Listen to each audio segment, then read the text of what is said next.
長屋はソーダがうまい。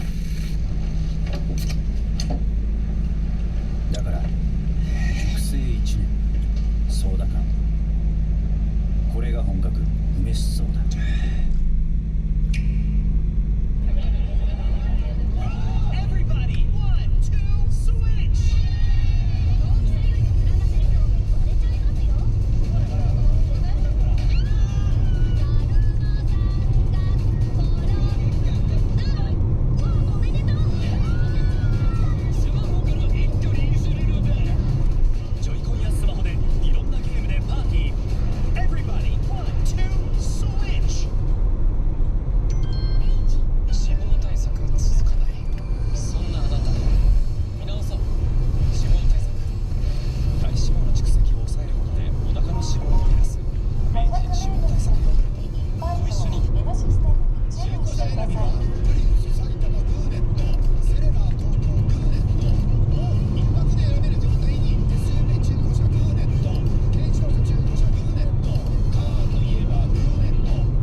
50年以上変わらなかった飛行機の基本形状にも手をつける画期的研究が進んでいます。その一つがブレンデッドウィングボディと呼ばれる翼と胴体が一体になった飛行機の実用化に研究。従来の飛行機よりも空気抵抗が少ない滑らかな形により燃費や排出ガスの問題も向上できるのだそうです。さらに機体の幅が広がることで客室が広くなり、より快適なフライトにもつながるというのです。最後に令和の出来事から問題。2050年代の実現を目指している未来の旅客機。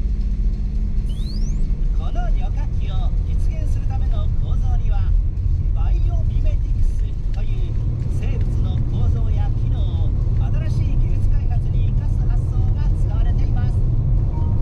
ではこの旅客機の構造を参考にした生き物はツバメ、コウモリ、マンボウ。さあどれでしょう。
座るクイズ。